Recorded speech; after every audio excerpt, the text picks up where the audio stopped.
we'll turn this into a drinking game.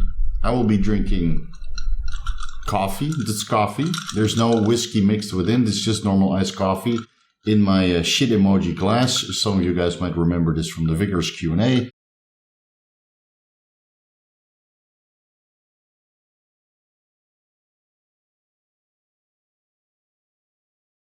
Welcome to Vigorous Pronunciation. I'm Coach Steve.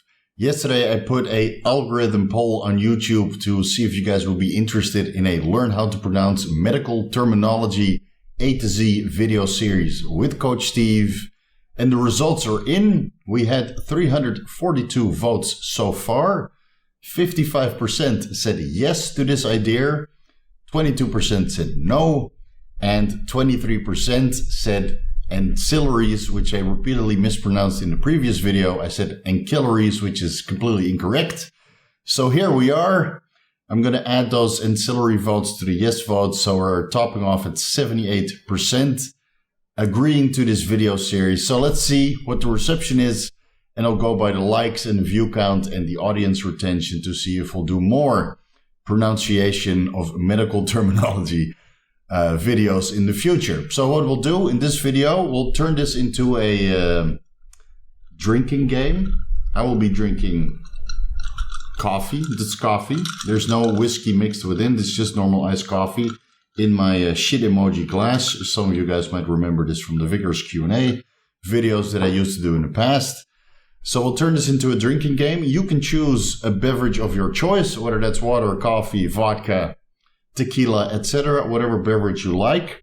So again, the rules of this game are very simple. I'll put the medical term at the bottom of the screen and I will then try to pronounce this medical term and compare my pronunciation to the pronunciation I can find in the Merck Manual Consumer Version Pronunciation Database.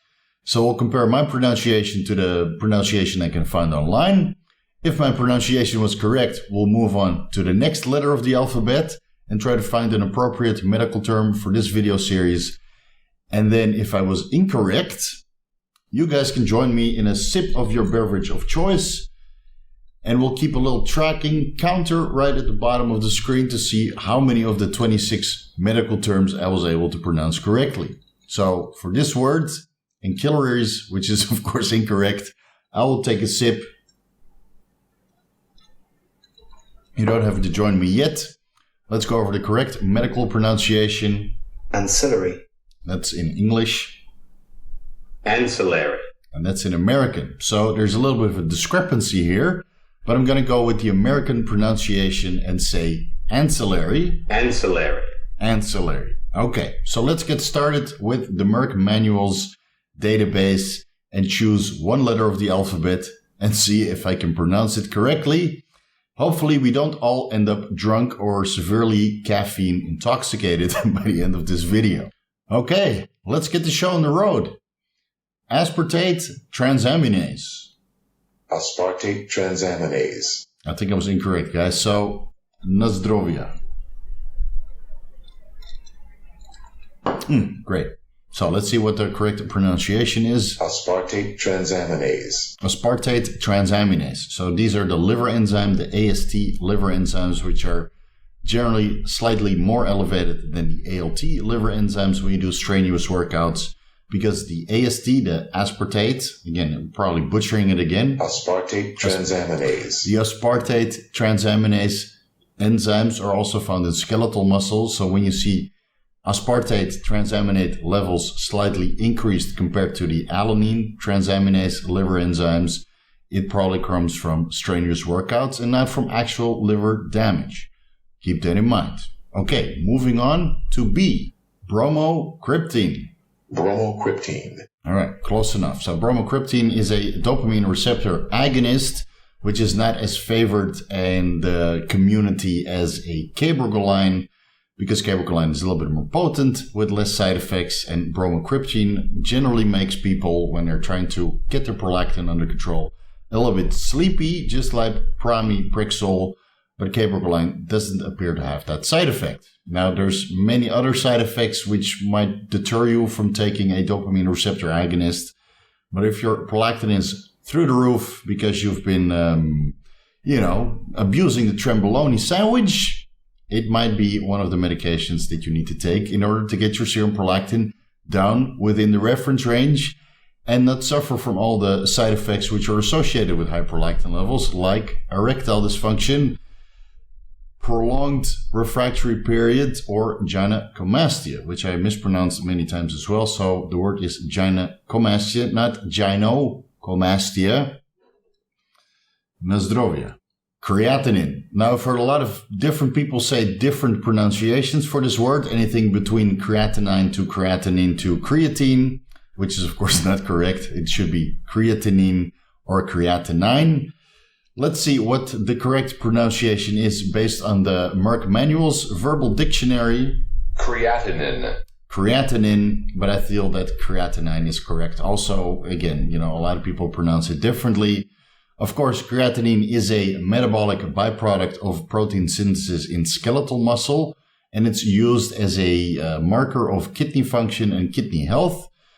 But you gotta keep in mind that creatinine is going to be elevated when you have, a large amount of additional muscle mass on top of your natural potential.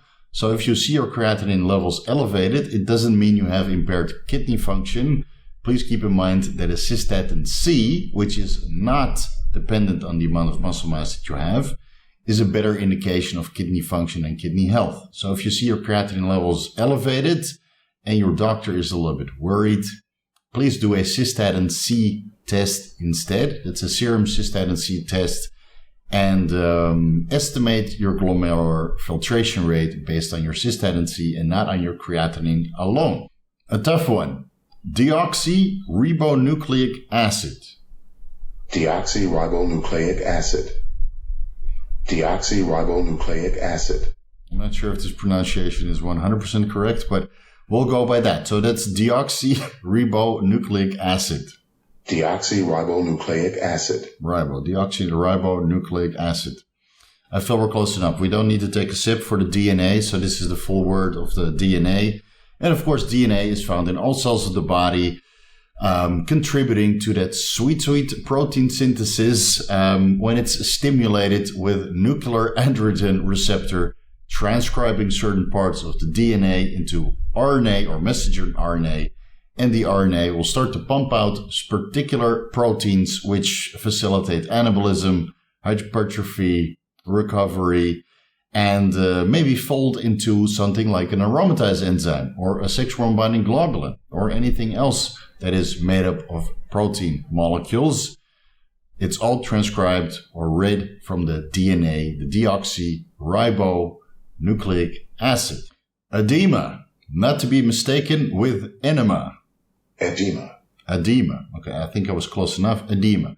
So, for the guys that ever did a diet, and then as soon as the diet was over, whether they did a cutting phase or contest prep and they stepped on stage, or they did a photo shoot, or they just went to the beach to show up lean and shredded, I'm sure a lot of you guys are familiar with edema. Your diet is over, you start to eat, your salt intake goes sky high, your carbohydrate intake goes sky high. You probably don't drink as much water as you did before, and you certainly discontinued the cardio, which helps to regulate body water, especially around the ankles. And then you eat too much, you get too much sodium, you start to retain a lot of water, resulting in edema around the ankles, resulting in cankles. I'm sure a lot of you guys are familiar with that, so that's something we're trying to avoid. So when you do come off a diet and you don't want to get edema, not enema. Edema, guys. Keep that cardio in and don't food abuse yourself into a cankly situation. One of my favorites, furosemide. Man. Bottoms up, guys. All right, so let's hear that back again. Furosemide. I think furosemide is correct also, but it's probably in the French or something like that. Okay, furosemide is the medical active pharmaceutical ingredient name for Lasix.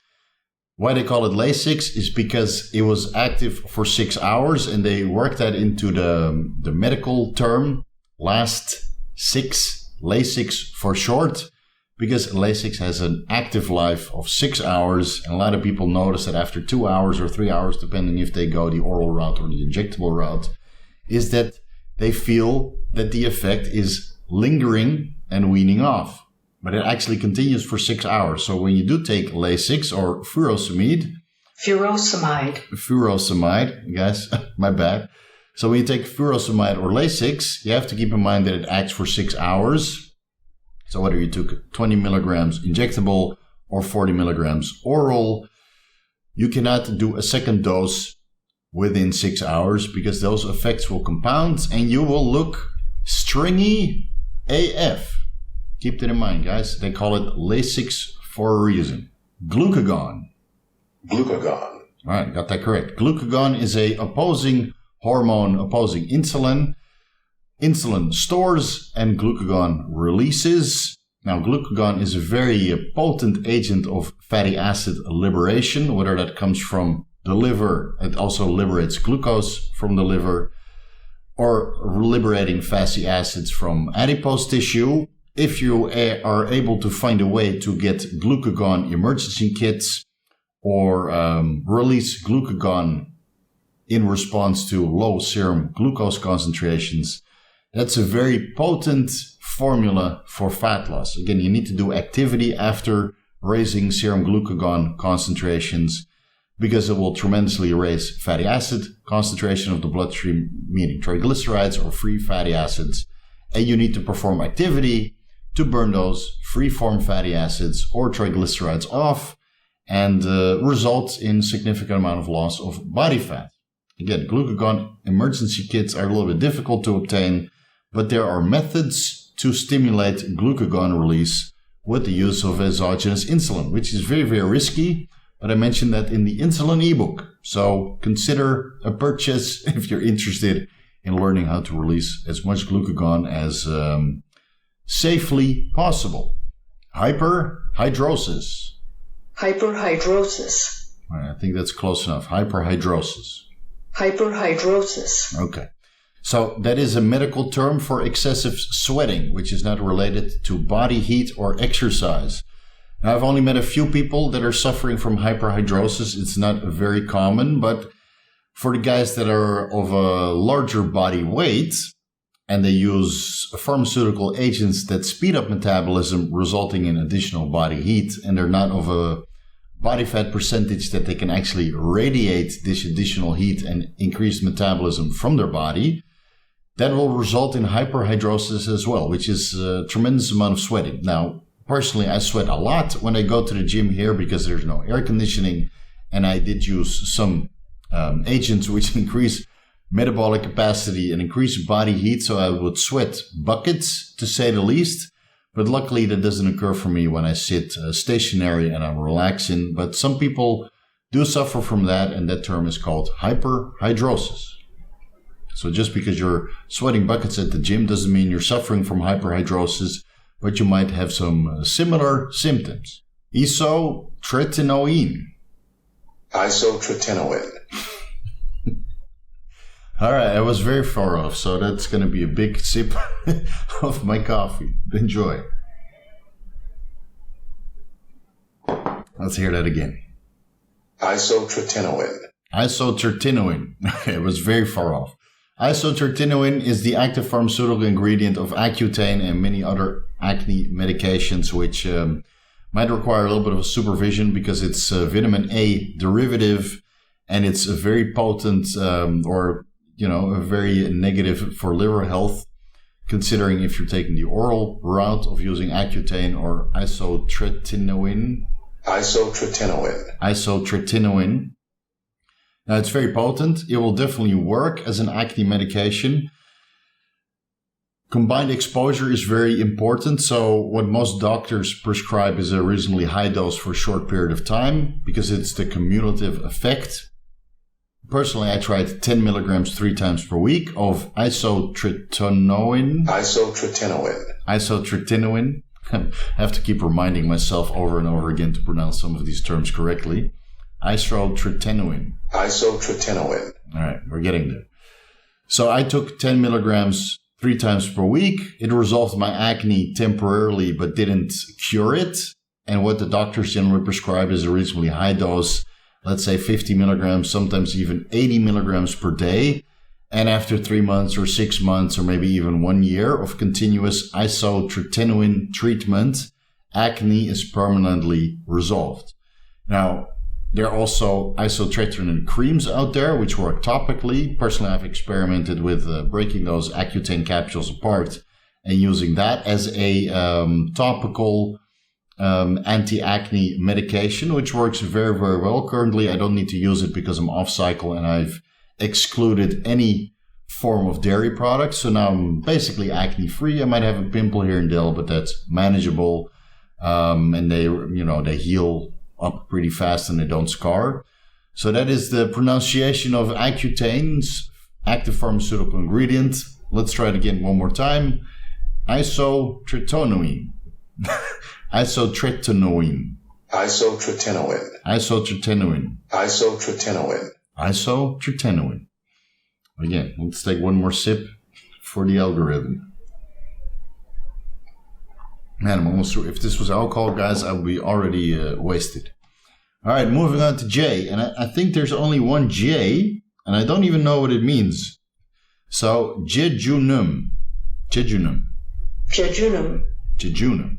Let's Google real quick what that means. It's the only word that I have under J in the American Manual's Verbal Dictionary.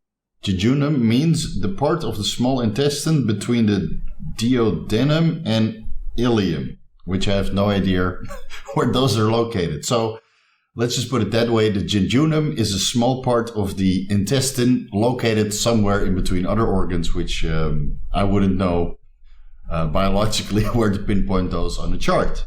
Let's see what Google says regarding its pronunciation. Jejunum. Jejunum. And Merck says? Jejunum. Jejunum. Okay. Jejunum. That's the only J word I was able to find. I'm sure a term a lot of you guys are familiar with. Ketoconazole. Ketoconazole. Ketoconazole. Ketoconazole. Ketoconazole. Ketoconazole.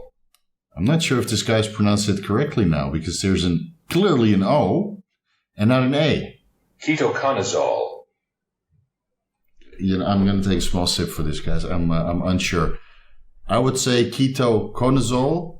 You guys can correct me in the comment section. I know you guys will. But this guy's pronouncing it ketoconazole. So, I don't know. Maybe it's very American. I would like to see an English pronunciation of this word. But again, we will take a sip. Nazdrovia again, guys. Now, as many of you guys know, Ketoconazole. Ketoconazole is a antifungal medication which has anti-androgenic properties and can be used as a hair loss prevention tool. So whether that's topical or oral, Ketoconazole has many different applications regarding the preservation of hair and preventing hair loss. A quick and easy one, lipoproteins. Lipoproteins. All right, thank God. I was getting a little bit coffee fatigued. Lipoproteins. Lipoproteins, guys. So there's two different kinds. There's the high-density lipoproteins and the low-density lipoproteins.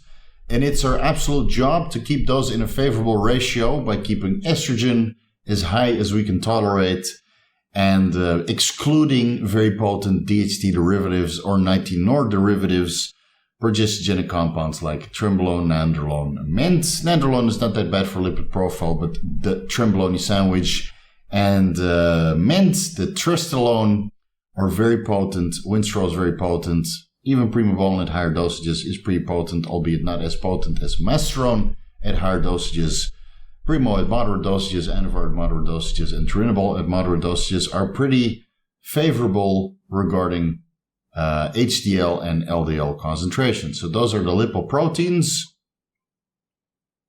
Very important to keep those in range because skewed very low HDL and very high LDL might contribute to cardiovascular disease. All right, moving on to M. Mitochondrial. Mitochondrial. Mitochondrial. I was actually trying to look for mitochondria, but the database only has mitochondrial. Now, the mitochondria are found in most cells of the body. I believe not in red blood cells, but in most other cells of the body, especially skeletal muscle and any tissue of the body that's very energy demanding. The mitochondria are there to provide energy in the form of adenosine triphosphate, abbreviated as ATP.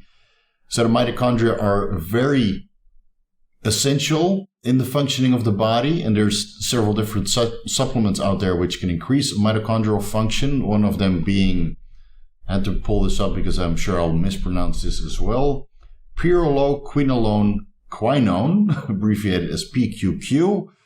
And then, of course, other supplements out there in the form of coenzyme Q10 or ubiquinol. Even carnitine is able to provide fatty acids for the mitochondria to convert into ATP. Nephrons. Okay, all good there. No need to take another sip of our beverage of choice. The nephrons are located in the kidneys. Within the nephrons, basically the nephrons are the main filtering agent of your kidneys. They contain glomeruli and tubules. Blood enters the glomeruli and they filter into the tubules. And in between that step, urine is produced, which then flows into the bladder. So whatever toxins are filtered out through the glomeruli enter up in the bladder, and whatever is reabsorbed passes back into the bloodstream through the tubules.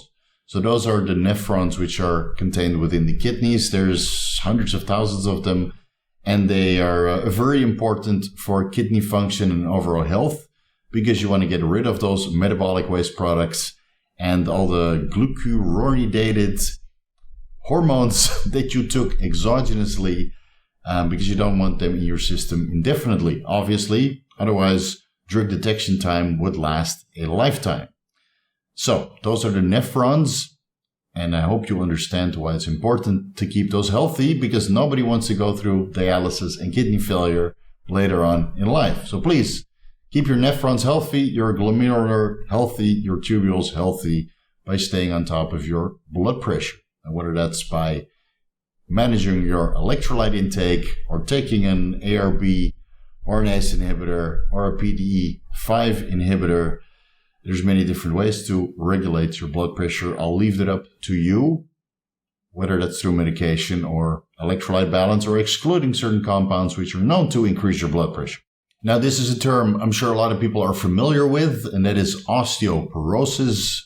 Osteoporosis. All right, we're all good there. I'm sure everybody knows how to pronounce osteoporosis by now, because a lot of the performance-enhancing drugs that we use in bodybuilding were at one point or another prescribed in the treatment of osteoporosis. So whether that's testosterone, primobolan, nandrolone, even trenbolone, when it was prescribed for, this medical condition way back when for maybe a year or two. At that, some of the selective estrogen receptor modulators like Nolvadex or Clomid or Clomiphene were prescribed for osteoporosis as well, because osteoporosis has to do with declining serum estrogen levels, and whether that's estradiol, estrone, or estriol.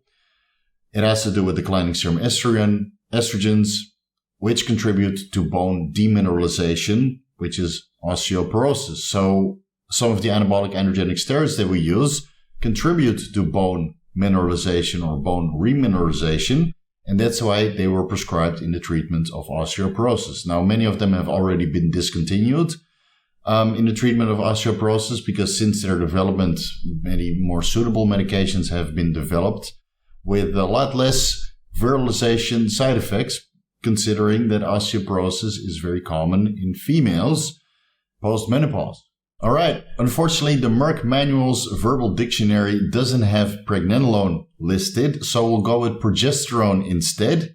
Progesterone. All right, we're all good there. So I'm not really sure if I'm pronouncing pregnenolone correctly because I've heard some people pronounce this neurosteroid as pregnenolone.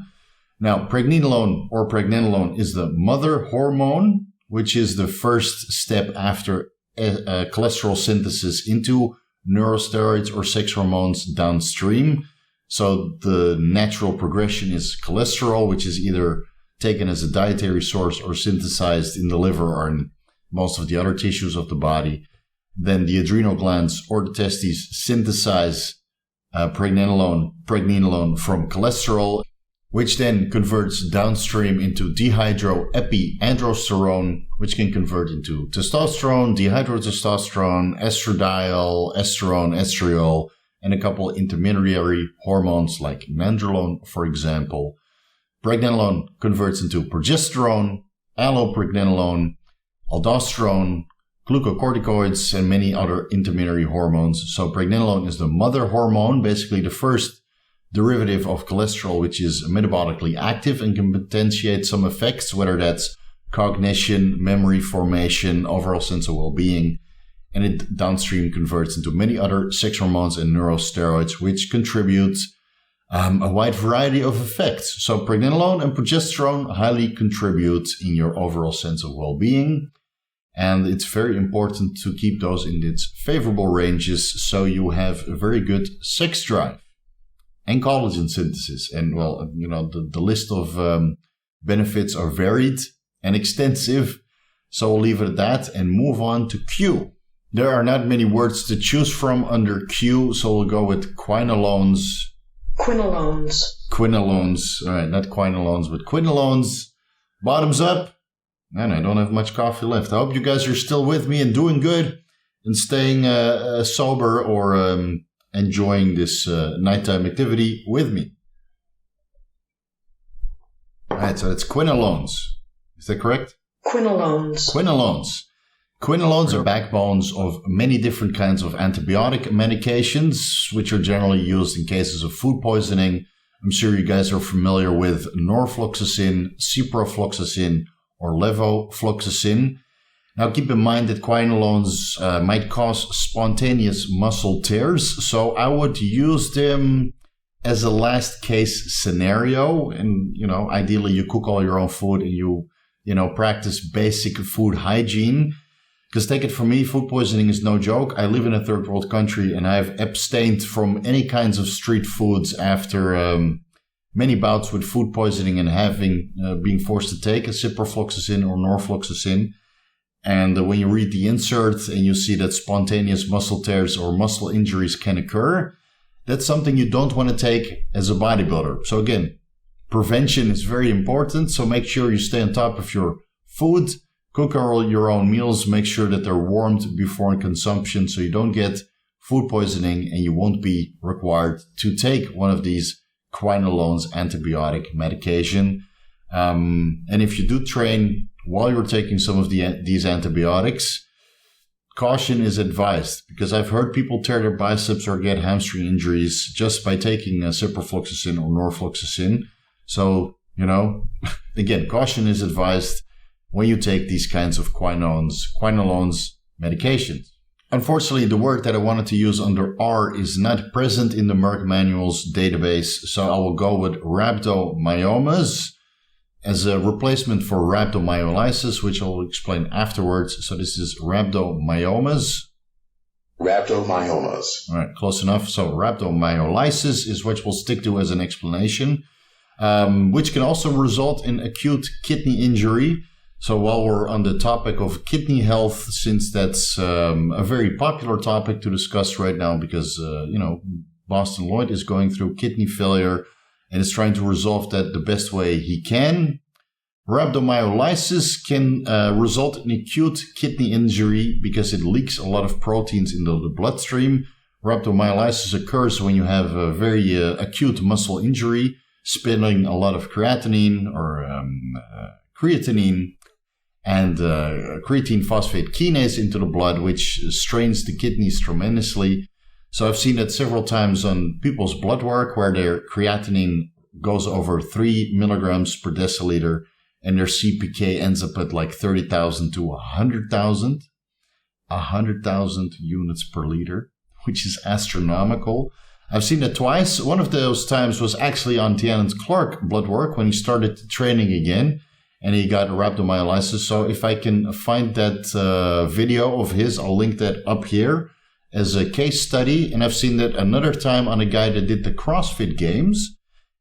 And he had like 100,000 CPK, 100,000 units per liter.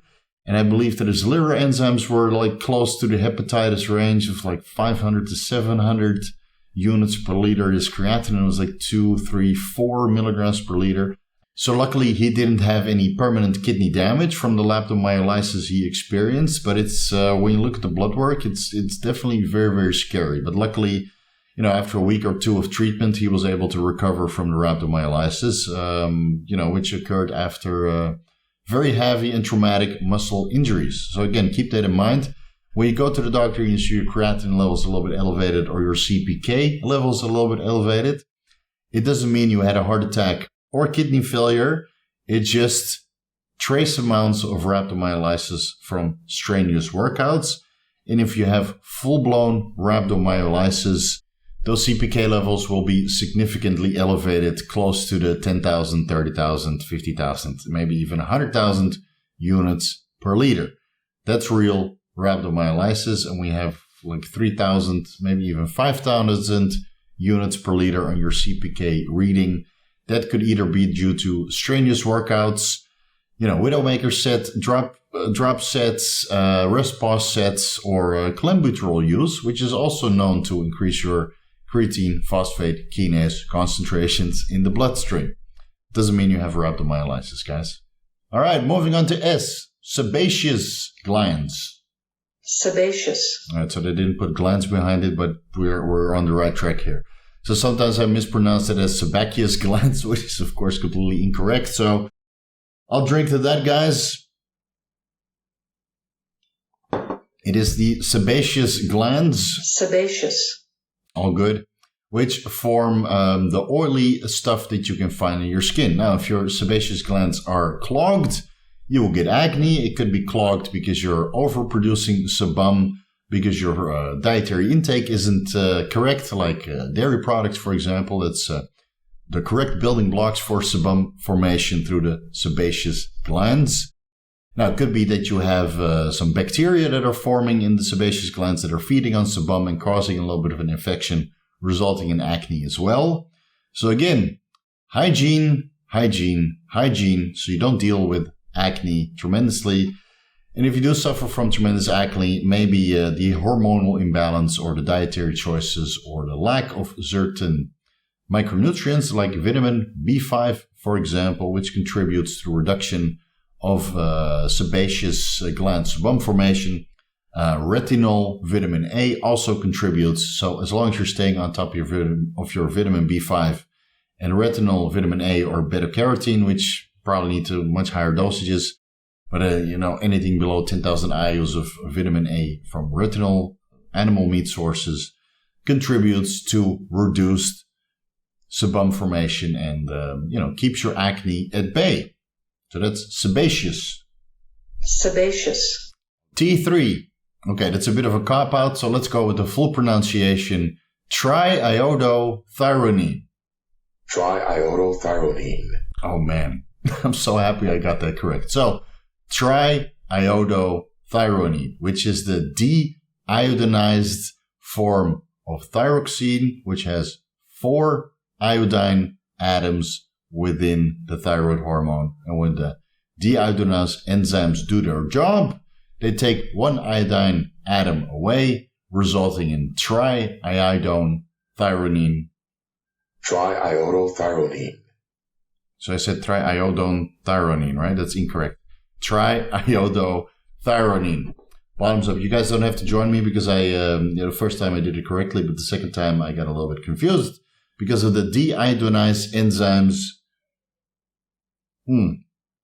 I got 1 sip left, but we're getting to the end of this video series. So let's confirm again. Triiodothyronine. Triiodothyronine.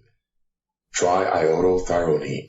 Triiodothyronine. All right, T3 for short. I'm sure a lot of you guys are familiar with that as a performance-enhancing drug that's being used during a cutting phase or contest prep. And guys, please stay moderate. 25 micrograms is more than sufficient to keep the fat loss going. Ultrasonography. Ultrasonography. All right, that's a secondary method to assess health of your organs. Besides blood work, an ultrasonography and an ultrasound, you can assess damage or health of the organs that you're investigating and, keeping track of. So I was able to diagnose non-alcoholic fatty liver disease based on my ultrasound or ultrasonography results. And when I did an ultrasonography of my entire abdomen, I saw that my prostate was perfectly healthy. My kidneys were perfectly healthy. My spleen, my bladder, my intestinal tract, there was no sign of, visceral fat. But when they did an ultrasound on my liver, they were able to diagnose non-alcoholic fatty liver disease, which is slowly getting better. So again, besides blood work and checking your complete blood count, your lipid panel, your liver panel, your kidney function, and maybe some additional markers like hemoglobin A1C, fasting insulin concentrations, serum growth hormone, serum IGF-1, to see if the potency of the performance-enhancing drugs that you're taking is on par for another purchase. All those things are very important for your health, but they're not giving you the full picture. So an ultrasound or ultrasonography once in a while is warranted to see if everything is going according to plan and you're staying on top of your health through that pathway. Now, ultrasounds can't tell you everything. That's why we have MRIs, fMRIs, CT scans, etc. But ultrasounds is a good first step in the assessment of your health beyond blood work before you do MRIs or CT scans, which are considerably more expensive. Moving on to V. Vena cava. Vena cava. F. Cheers. All right, we're out, guys. Vena cava. Vena cava. Vena cava. Vena cava. Vena cava. Oh, we're on the right track now. All right, so the vena cava vein is found in the bottom portion of your body, and the inferior vena cava vein comes from your rectum and then leads into the heart, bypassing the kidneys.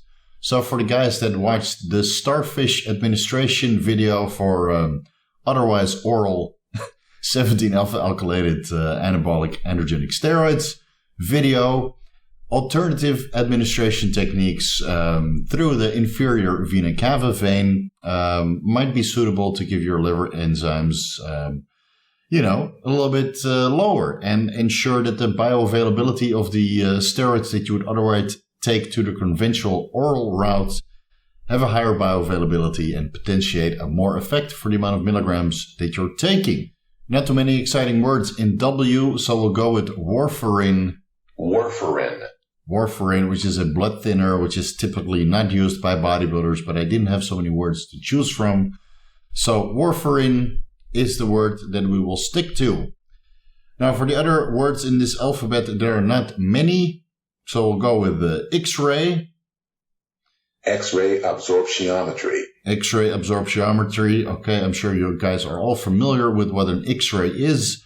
I would limit X-ray exposure to maybe no more than once per year, maybe once every 3 years, because again, X-rays might cause a little bit of damage cumulatively if you do them frequently. So I would abstain from X-rays unless you want to diagnose an issue with your heart or lungs. So a chest X-ray, you can perform once every couple of years.